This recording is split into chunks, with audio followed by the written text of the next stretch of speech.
I found the burner phone in the cabinet behind the vitamins he never took. It was cheap, black, scratched, the kind of phone you only use when you want to be invisible, when you don't want someone like your wife to know you're living a second, shinier life without her. I didn't open it right away. That's the part that still gets me. Because before I could even think about unlocking it, the screen lit up by itself. And I saw my face. But I wasn't alone in the picture. I was sitting on a white leather couch I'd never seen before, with a man's hand curled possessively around my waist, definitely not my husband's. That was the moment I realized something was horribly, cosmically off. To understand how I got here, you have to understand Dean. Dean with the soft voice and neat shirts and allergies to everything that made life interesting. Dogs, red wine, confrontation. Dean, who carried eye drops in his wallet and always reset the thermostat behind my back. We were the boring couple, the smug brunch pair who stayed after everyone else had broken up. We weren't sexy, but we were solid. Until the nightmares started. The first one came after our 4th anniversary. I dreamed I was locked in a glass elevator, watching Dean kiss someone on a balcony. I couldn't move. I couldn't scream. I could only bang on the glass, and every time I did, blood smeared across the wall like a fingerprint. When I woke up, Dean was staring at me. Just staring. He said, "You were talking in your sleep again." I asked what I'd said. He said, the usual, something about fire. Then he got up and made coffee. That was 3 weeks before I found the burner phone. The second red flag, a calendar entry. I was syncing our schedules, his dentist, my work dinner, the usual, and I saw something that made my stomach cramp. March 18th, Kay's toast confirmed. I didn't know anyone named Kay, neither did Dean. When I asked, he smiled like I was a child. "It's for you. K is for Catherine, your nickname. You said you wanted to do a toast when your promotion's official." I'd never said that. But he kept insisting I had. Later that night, I checked our anniversary photos on my laptop. Every one of them had been replaced. The same poses, same outfits, but in each one my smile looked photoshopped. Like I wasn't really there. Then came the voicemail. It auto-played when I plugged the burner phone into a charger. It was me. Except not. The voice was mine, same cadence, same pauses, but it said things I'd never say. "Hey baby," it cooed. "Can't wait to see you again. I dreamt about the balcony last night." The balcony. The one from my dream. The one from the photo. The one I'd never been on. I hit play again, and this time I noticed it was time-stamped. 4 days ago, during the time I was out grocery shopping. While Dean said he was working late. So I did what any gaslit, gut-punched woman would do. I faked sleep. Waited until 2:17 a.m.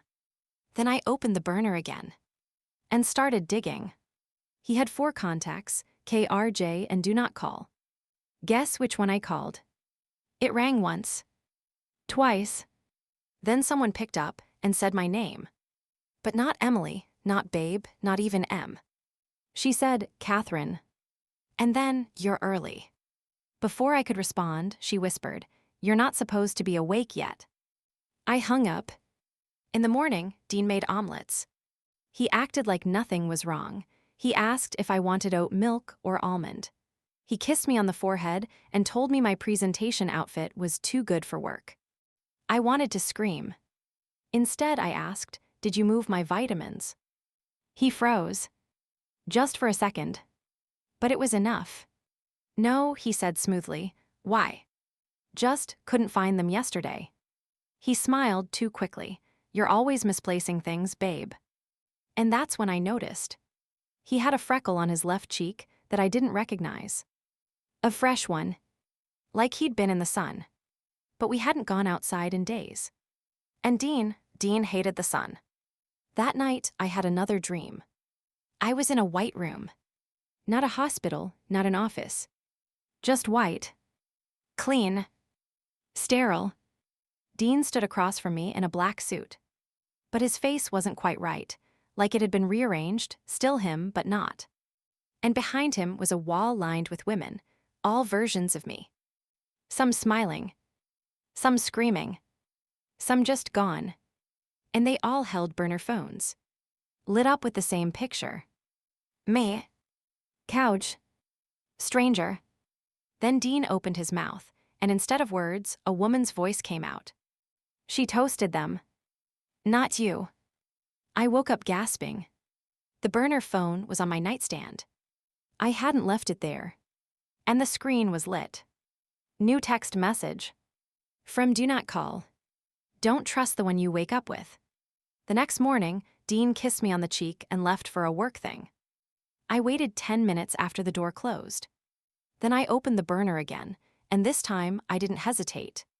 There were dozens of voice memos, each one labeled with a date and a woman's name. Each one with my voice. Except not quite. Catherine Apertu, post-therapy. Catherine May 14, lingerie call. Catherine July 8, crying keep.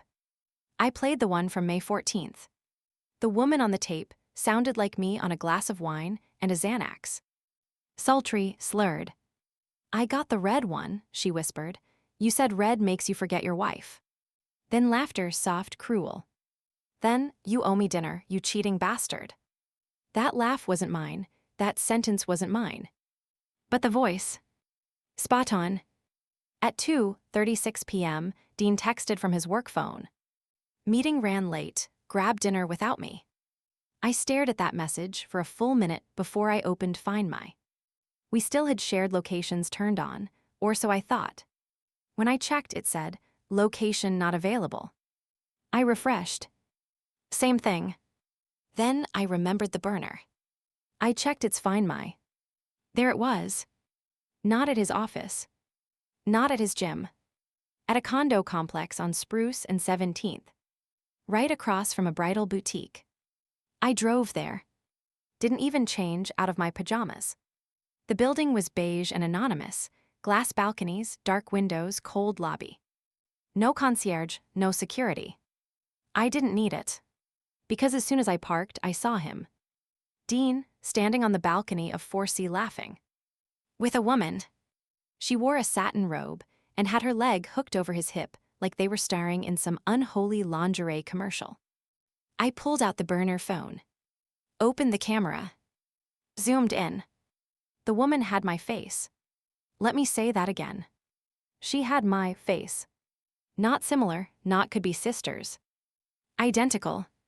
Same jawline, same cheekbones, same mole on the left temple I used to hate in high school. Only different. Like she was me, but upgraded. Longer lashes, straighter posture, silkier hair. A version of me that didn't forget to shave or cry in CVS parking lots. And Dean looked happy. Really happy. Like I'd never seen him look, not in 4 years of birthdays, Thanksgivings, stomach flus. I got out of the car. Stormed into the building, up the stairs. I didn't knock. I banged. The woman answered. She blinked, tilted her head. Her smile was wrong.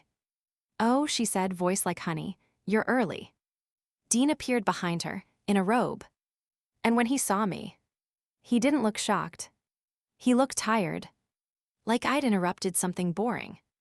Like I was the problem. Emily, he sighed, we talked about this. I blinked, talked about what?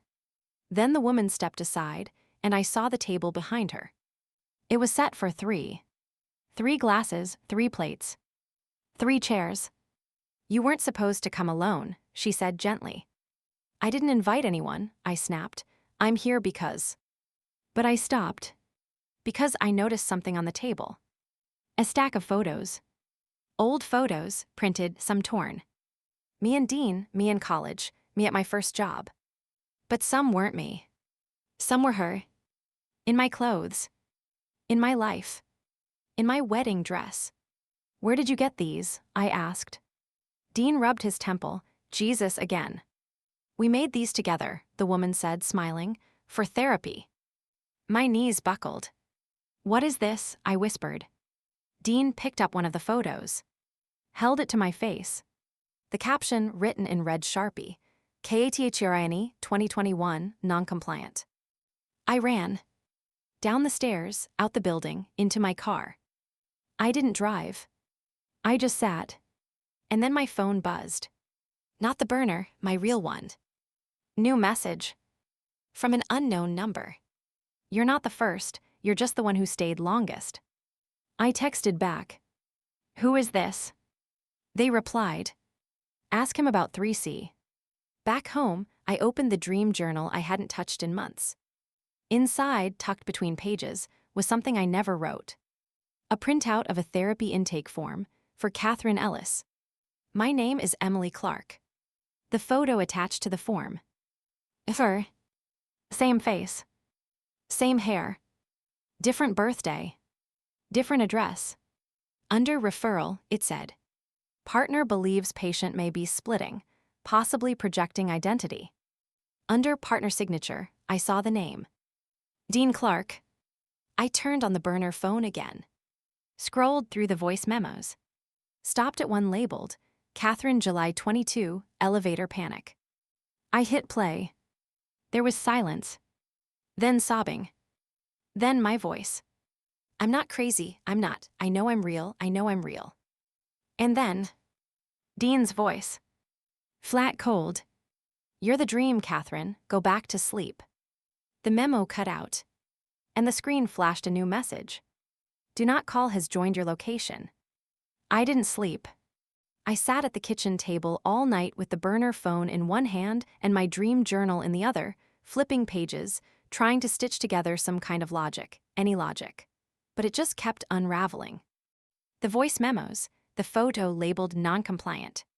The woman with my face. And the newest message. Do not call has joined your location.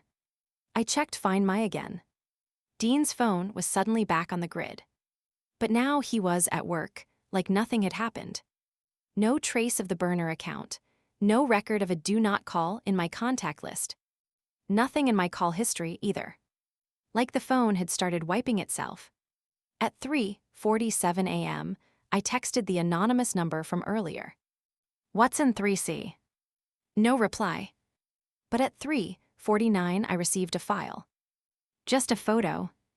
Grainy night vision. Of me. Lying in bed asleep. From the angle, it was taken inside my room. I don't remember changing the locks, but I must have. Because I checked them 3 times before I went out. I drove back to the condo. Spruce and 17th, same beige box. This time, I didn't even look at 4C. I went straight to the 3rd floor. Unit 3C. There was a camera over the door.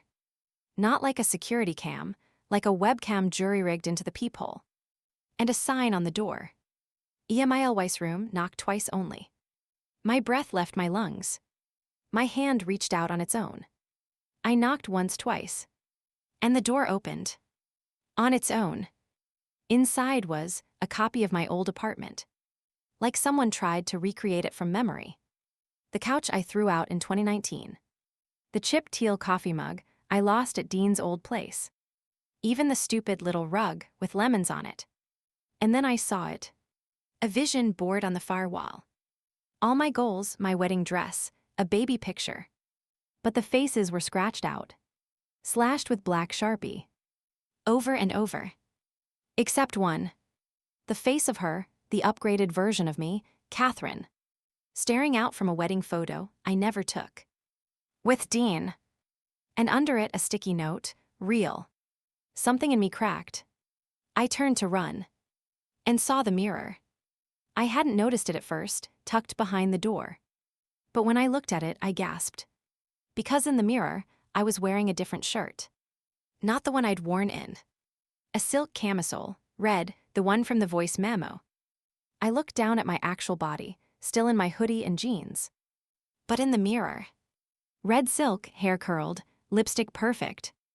Not my face. Hers. I backed away fast, hit the wall, the whole room seemed to ripple. And the mirror shattered. From the inside. A voice behind me said, "You shouldn't have come here alone." I turned around. And no one was there. But the door slammed shut. And a new sticky note appeared on the glass. Wake UP, KATHRNA. I don't remember leaving the building. I just remember running through traffic barefoot, throwing up behind a Taco Bell, then collapsing into the passenger seat of my own car. The burner phone buzzed. New message. Unknowns, you broke protocol. Now they know. Me, who is they? Unknown, ask Dean about Protocol 5. Me, what the hell is Protocol 5? Unknown, you'll know when you see her again. Then the account deleted itself. The profile photo was just static. Dean came home at 9:12 p.m. wearing the same smile he wore on that balcony. And he brought roses. Long day, he asked sweetly. You look pale. I didn't respond. He leaned in to kiss my forehead. I flinched. He paused. You remember the rule, right? He said softly. What rule? His eyes darkened. You don't ask about 4C, you don't talk to her. She's not real, she's your projection. And if you talk to her again. I slapped him. Not hard, not enough to bruise.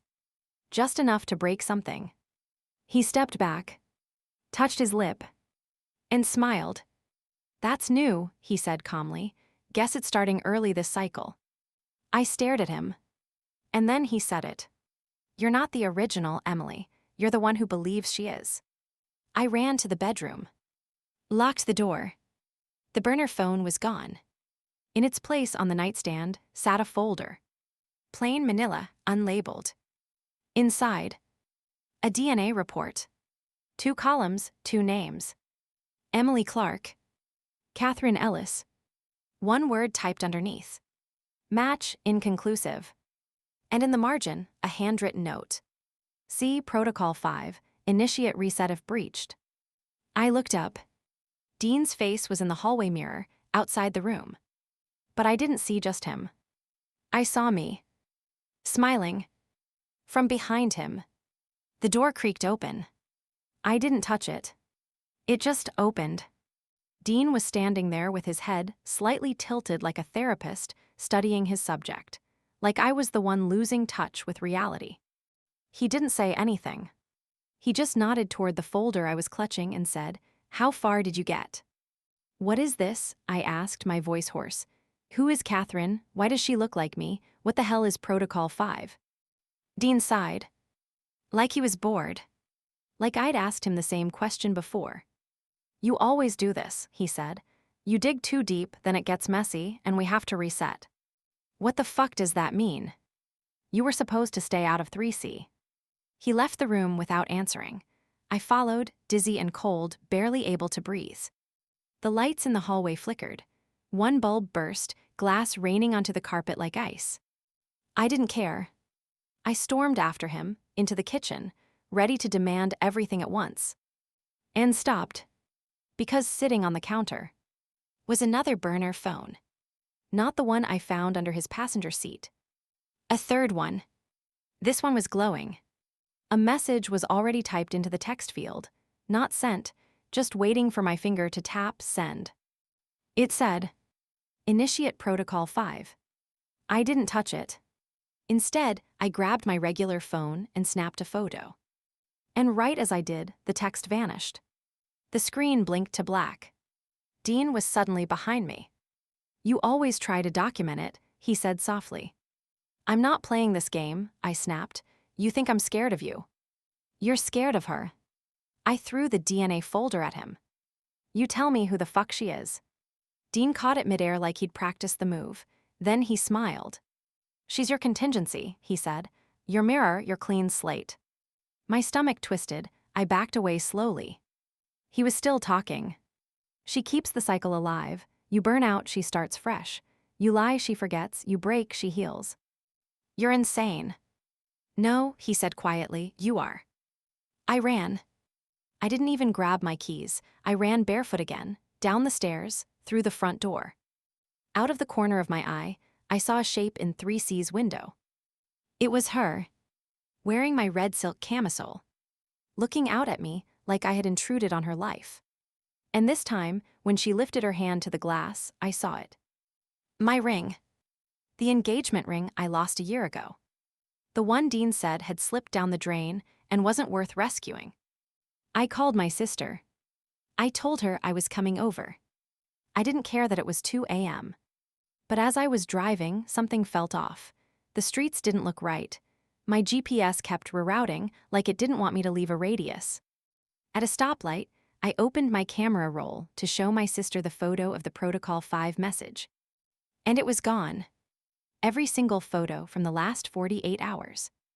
Deleted. In their place, 22 photos of me sleeping. All from the same creepy night vision angle. And then, one new video. It started with static. Then a whisper. You keep waking up in the wrong version. Then came the footage. Dean, sitting at my kitchen table, looking straight into the camera, saying, she doesn't remember this part yet. The video ended. I nearly dropped the phone. I slammed on the brakes. My GPS rerouted again. Back to my home address. But now it said, Residence Catherine Ellis. I finally made it to my sister.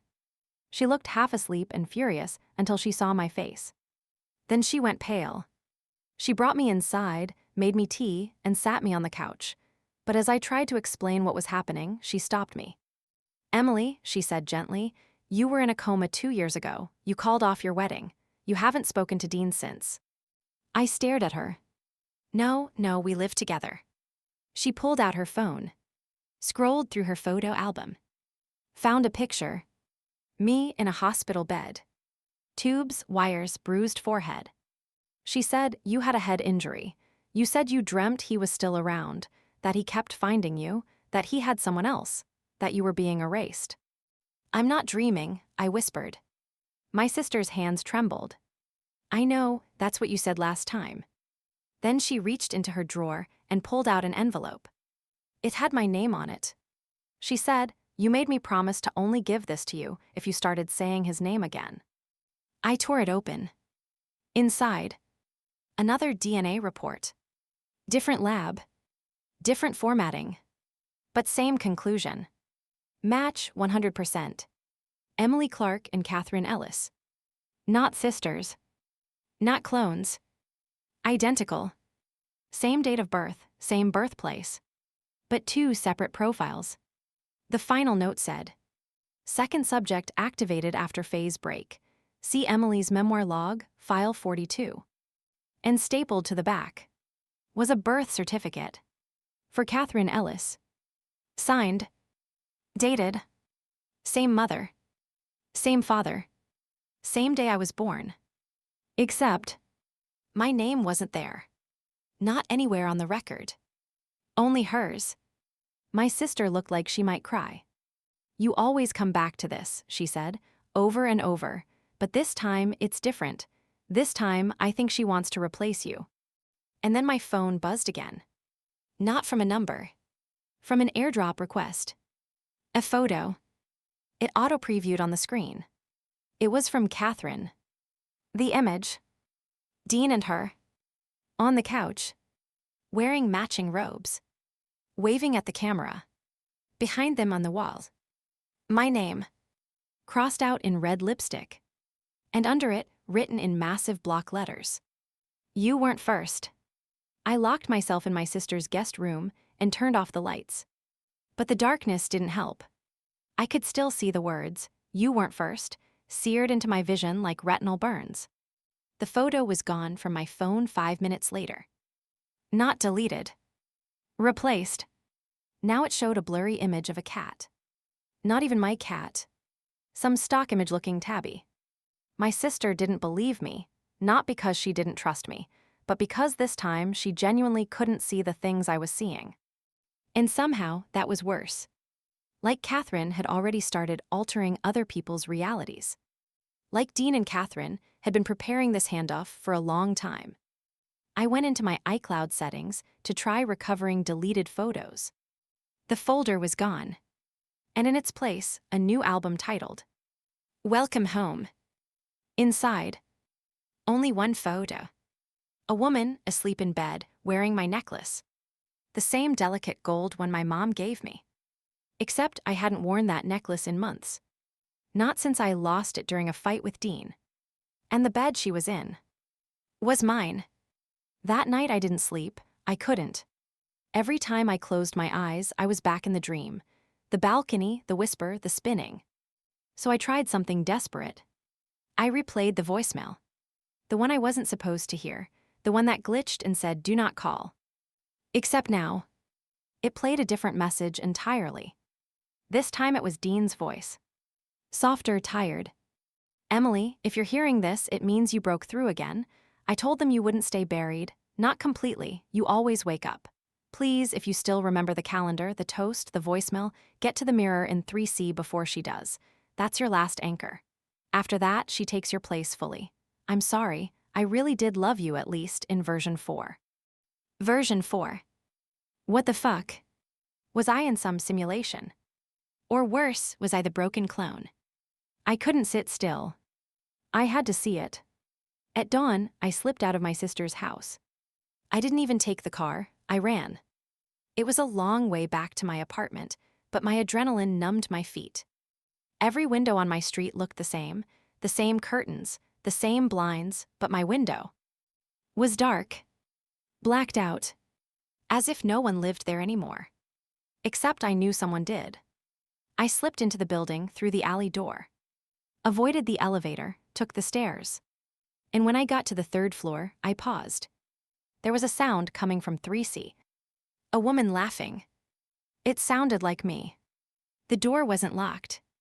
It opened too easily. The apartment inside was wrong. Same layout, but all the furniture was flipped, mirror image. The couch on the left, not the right.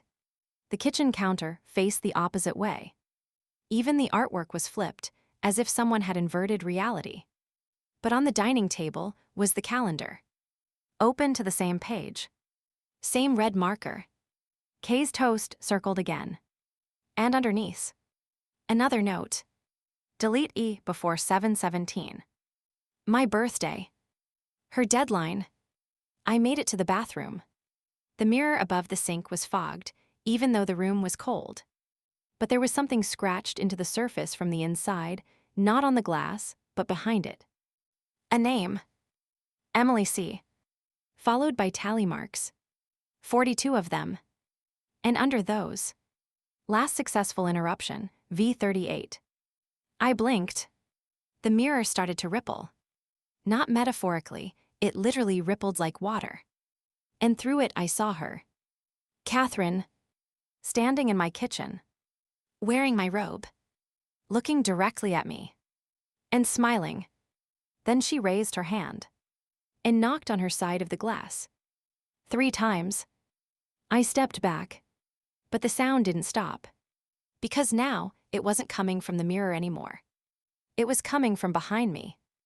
I turned. Dean stood there, holding a folder.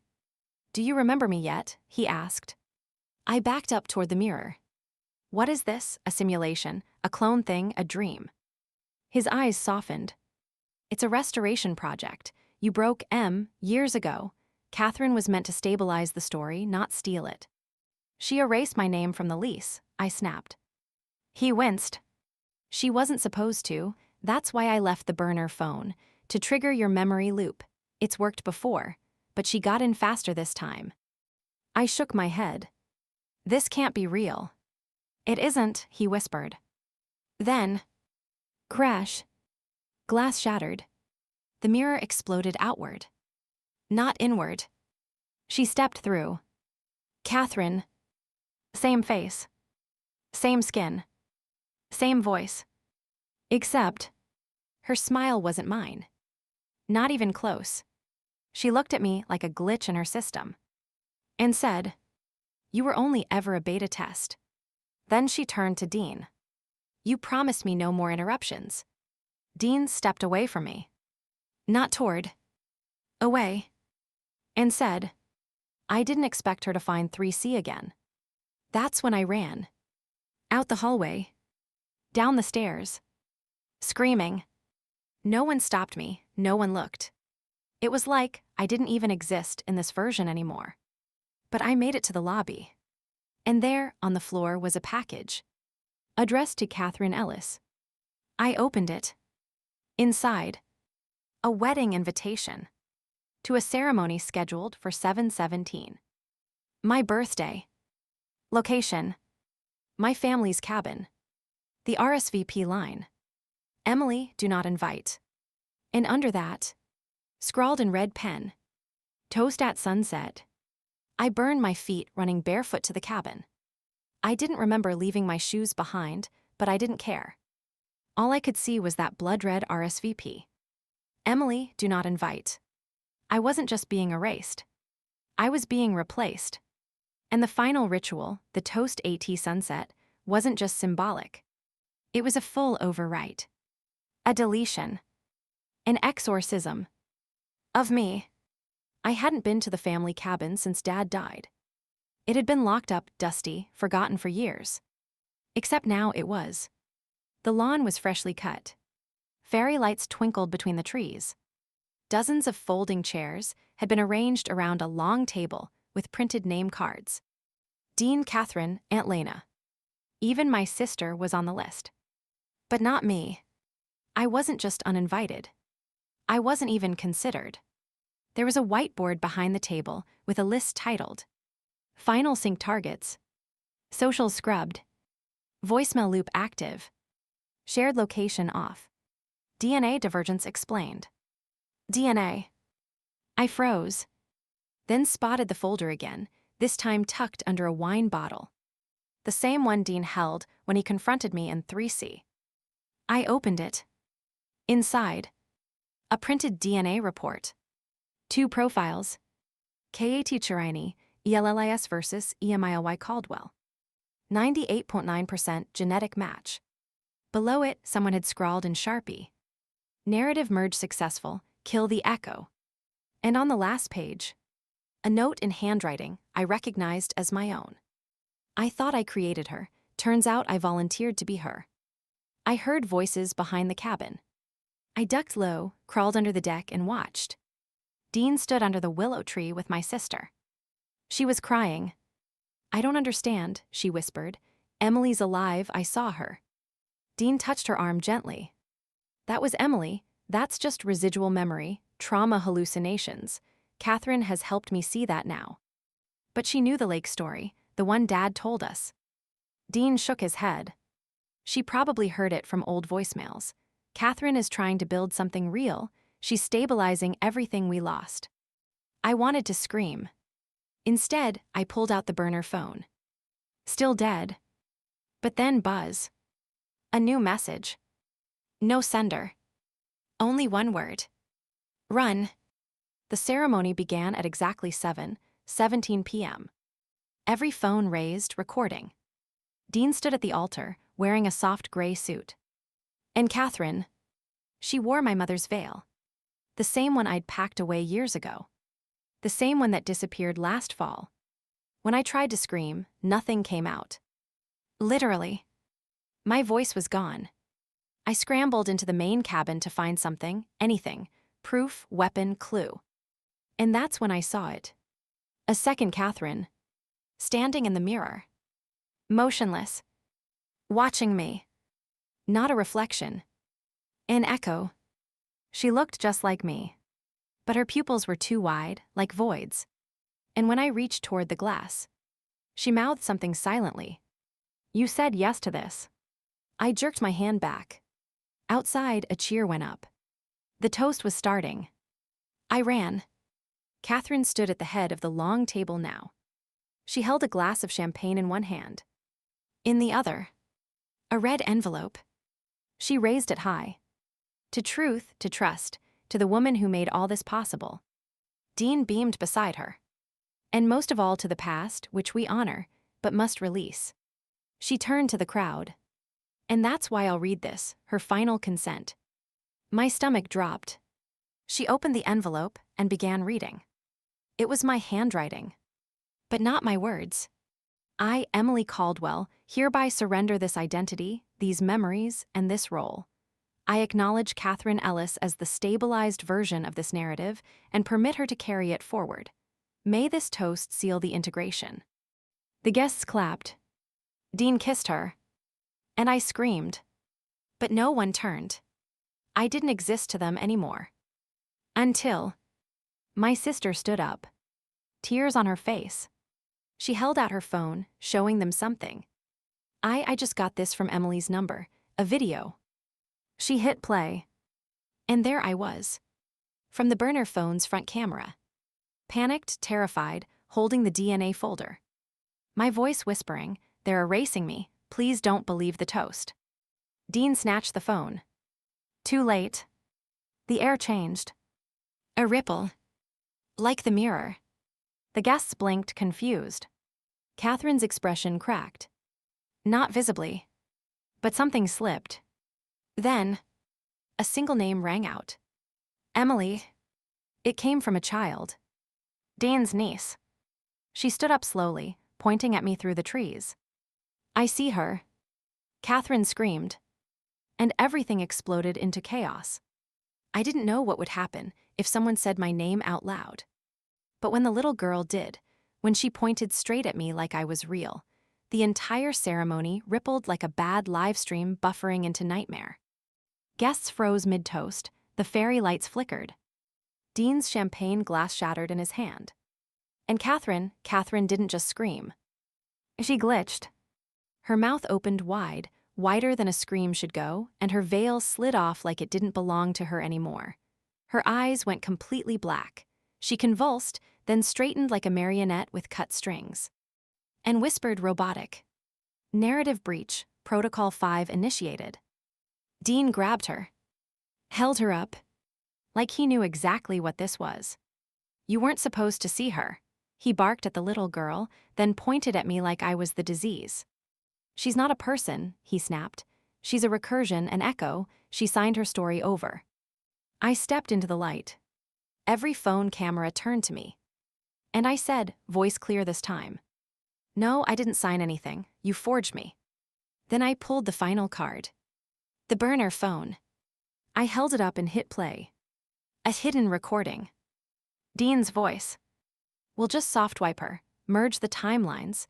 It's easier when they think they volunteered." Someone gasped. My sister. She stepped forward and said the one thing that turned the tide.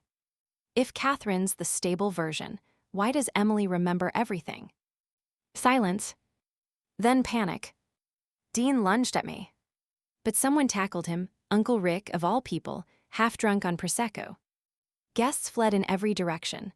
My sister took my arm and whispered, "Run." But I didn't run. Not yet. I turned to Catherine. She was kneeling now, trembling, staring at the red envelope she'd just read from. She looked up at me blank. Then blinked. And said very softly, "I don't know who I am." Tears welled in her eyes. Then she handed me the envelope. "Take it back." I opened it again. Inside, beneath the printed consent, was something new. A second page. With her signature this time. Catherine Ellis. In my handwriting. But shaky, uneven. Next to it, a sticky note nearly faded. "If you're reading this, you broke the loop. Save one of us, you choose." I looked up. And saw it. Not in the sky. Not in the trees. In the reflections. Every screen, every camera, every mirror around the cabin was flickering. One version of me. One version of her. Fighting for dominance. I looked at Catherine. She whispered, "End me." I looked at Dean. He screamed, "She'll drag you back in, you'll never survive it." Then I looked at myself. And for once, finally, I chose. I burned the envelope. Not to erase her, but to unwrite the lie. Because I didn't want to be her anymore. Not Catherine. Not Emily, too. Just me. Whoever I was, broken, messy, unfinished. Me. Later in the smoke, my sister found me curled by the lake. She didn't speak. Just sat with me. We watched the cabin lights flicker out. Dean vanished. Phones rebooted. No more burner number. No more 3C or 4C or shared locations. Just silence. And us. And then she handed me a sealed envelope. Not red. White. From an anonymous sender. Inside. A DNA report. Emily Caldwell, 100% match. Only one column. No comparison. Just one name. Mine. And underneath a note. You're the original, you always were. Has a dream ever told you the truth before anyone else?